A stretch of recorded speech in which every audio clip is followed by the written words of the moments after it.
Hi, this is Sanjana from Mockat, and this is the third video in our MBA Basics series, where we are going to go through the fundamentals and address some common questions which most MBA aspirants have. Now, if you're wanting to pursue an MBA and you want to get into one of the top B schools in India, you definitely be registering for the CAT exam. But that's not the only exam that you should consider. So in this video, I'm going to give you a few recommendations about the other exams, help you to select the ones that you want based on what your goals are around an MBA or what your profile is and other such considerations. And I'll also tell you a little bit more about these exams and the format and how to prepare. Before we look at the specific exams, I'm sure one question that's running through your mind is, I'm already taking CAT, I'm preparing for CAT, and given that IIMs and so many other top B schools consider the CAT score, do I really need to take more exams? And the answer to that, if you ask me, is a resounding yes. And that's because, first and foremost, the more exams you take, the more calls you get from institutes, the more interviews you have, and the better your chances are of getting through a top B school. All of the exams that I'm going to talk to you about are exams that can get you into the top 20 or 25 B schools with a very good average starting salary. And while the CAT exam is the most important, if CAT is the only exam that you're taking, you're going to be stressed on the day of the exam. You're going to be like, oh my God, I've been preparing for the last so many months. And this CAT exam, this one exam of 2 hours, is going to determine the future of my career, what salary I get, where I land up in. And you're just not going to give your best. But if you have registered for multiple exams, perhaps you've even taken an exam or two before the CAT exam, and you know that, one or two institutes, you are definitely going to get a call. You are going to be far less stressed. Yes, the CAT exam is important, but you can tell yourself that this is one of the exams that I'm taking, and it's okay if I don't do as well as I had hoped. All I need to do is crack one of these exams, and I will get into a good place in my career. And what will actually happen is, because you are a little bit more relaxed and you're not stressed out, you're going to give it your best and you'll actually end up getting a better score at CAT itself. You could also want to take certain exams based on your own profile or your preferences. So a lot of students are worried about their profile. Maybe your ACADs are low, maybe you're a fresher, and you feel that perhaps you're not going to get as many calls from IIMs no matter how much your CAT score. Now, while if you get a really good CAT score, typically all of the other things are sort of like, pushed back because the weightage for the CAT score is usually the highest for most IIMs. But still, if you feel that, there are certain concerns around your profile, most of the exams that I'm going to talk about actually consider only the exam score or the percentile. So it doesn't matter what's happened in your past. It doesn't matter if you have a gap year or some score is not good or something like that. All you need to do is go out and give that exam your best shot and ace it. And then you are assured of a call. The other thing is your own preference. What are you looking to specialize in? If finance is what you're looking for, then the top IIMs are your best shot. But if you're looking at marketing, HR, operations, there are other options that you should consider, and I'll be talking about those. Lastly, most of the exams that I'm going to tell you about will be held in December or January. And what that means is you're going to get extra prep time. The syllabus for all of these exams is typically about 80% common. So it's not that you need to prepare 4 or 5x. You just need to prepare a little bit extra and you need to get used to the formats of these exams. But you're essentially getting 1 or 2 months additional to prepare. And that's very important, especially if you are starting now. So now let's understand what are these exams that we need to register and prepare for. Now, after CAT, the most important exam in my view would be XAT.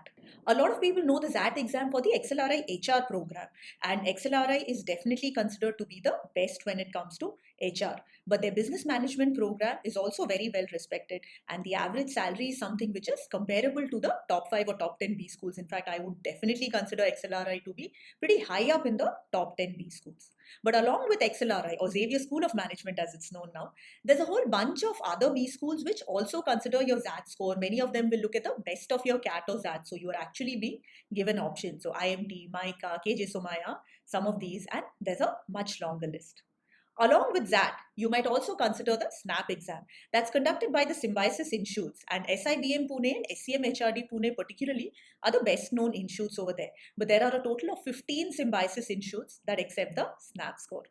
NMAT's another exam to consider. It's conducted by the NMIMS institutes, NMIMS Bombay being the main one, but you also have NMIMS Bangalore, Hyderabad, Navi Mumbai, Indore, and so on. And you have a few other B schools as well which accept the NMAT score. And while NMIMS and KJ Somaya will consider only your first NMAT score, some of the other institutes will actually allow you to take the exam 2 or 3 times and accept the best score. So again, that gives you more options.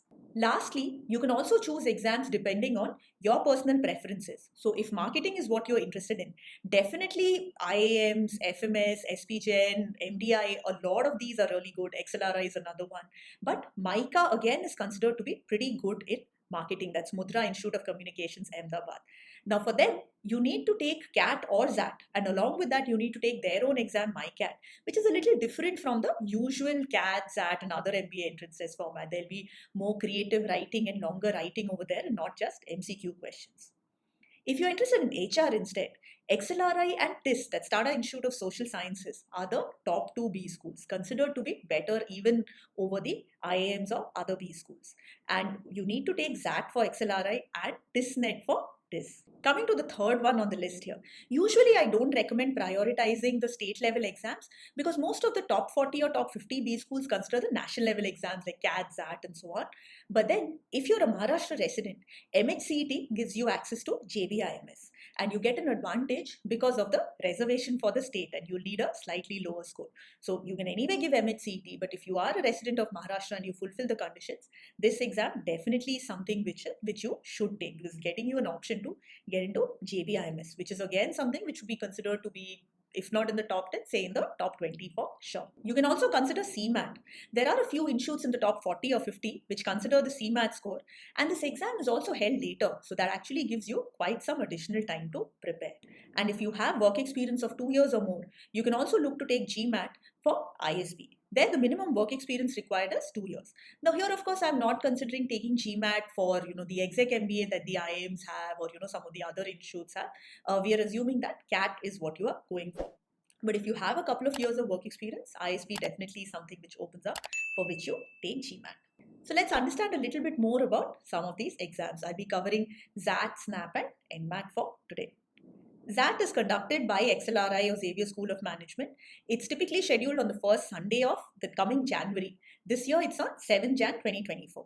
It has 3 sections: verbal and logical ability, decision making, which is a little different, and quant DI.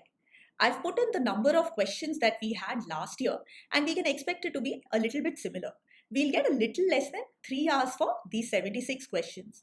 And along with that, we'll also get another 25 to 30 minutes for 25 GK questions and an essay. Now, it's important to note that only the 3 sections, verbal, DM, and quant DI, determine your ZAT percentile. The GK score and the essay is something which goes only to XLRI. There's no specific place where these are considered, in the sense that there's no special marks for GK or for your essay, but it's definitely something that would be considered as an input during your interview, and it can possibly influence the interviewers. For example, if your GK score is low, they could ask you a few more questions on current affairs just to ensure that it's just that you had a bad day and it's not that you don't know anything around GK.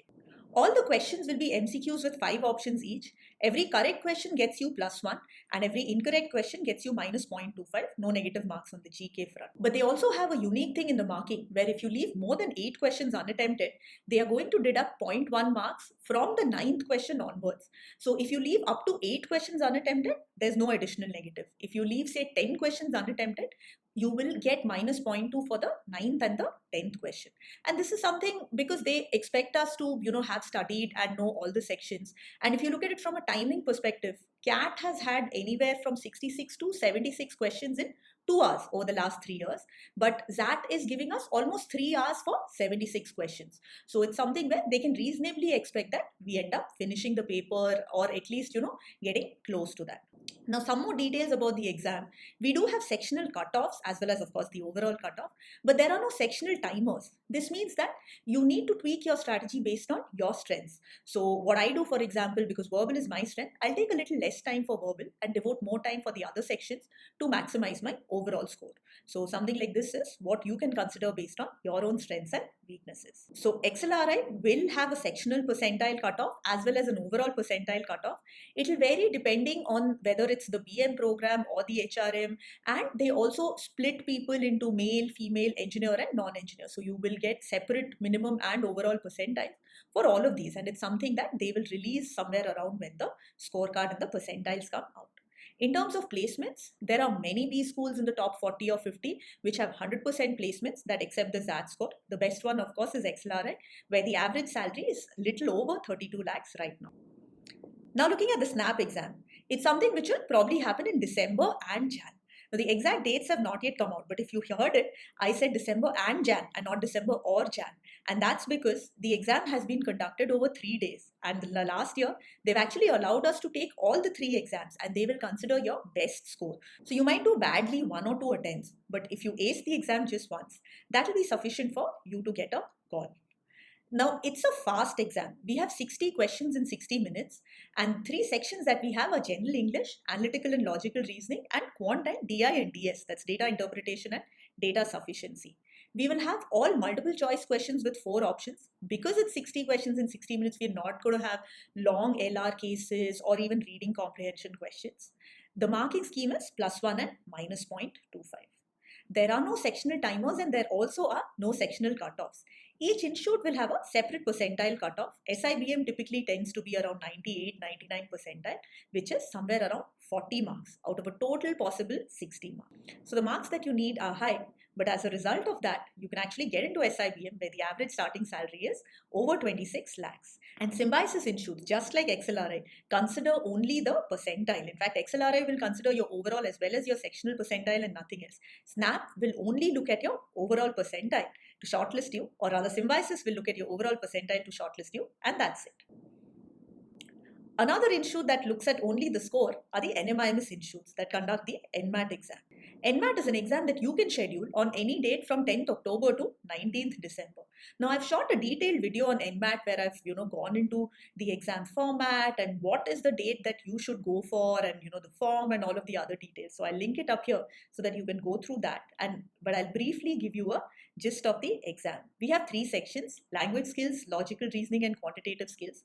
All of them have 36 questions, but the time that we get for each section is different. More importantly, this exam itself is of a different format. The format, in fact, is similar to GMAT. Each and every question has to be answered, and you have to answer one question to get to the next. And you can't actually come back to a question that you have answered. And the marks themselves depend on the difficulty of the question. What happens is, if you're getting a few questions right in a row, you start getting tougher questions and vice versa. So typically a question could get you 3, 4 or 5 marks depending on how difficult it is. But there's no negative marking because they are making us take every question. You can also choose the order of these 3 sections. And in my NMAT video, I've actually recommended a little bit of strategy around the exam and this as well. So do check that out. Now, if we don't get a percentile in the NMAT exam, we will just get a score. We will get the overall score, which is the sum of our scores for each of the 3 sections. And the NMIMS institutes will come up with an overall cutoff as well as a score cutoff for each section. And clearing this overall and the sectional cutoff scores is all that you need to get shortlisted by NMIMS institutes. And this score actually has a weightage when it comes to your final selection as well. And if you're getting into NMIMS Bombay, the current average salary is over 26 lakhs per year. And this is one exam that I would definitely recommend that you register for as soon as possible so that you can schedule the exam on a date that works for you. And I've given scheduling recommendations in the NMAT video, which would be based on your own personal profile. So you can check that out after this. So definitely register for these exams. Registration for NMAT and XAT are open and SNAP is expected to be up shortly. And we do have videos on the registration process for CAT as well as these other exams. So you can check those out if you have any questions, or just to make sure that you're not making any mistakes in the forms. And if you haven't yet, subscribe to the channel for sure, because we're going to come up with a lot of content around the exams, preparation, strategies, and a lot more. All the best.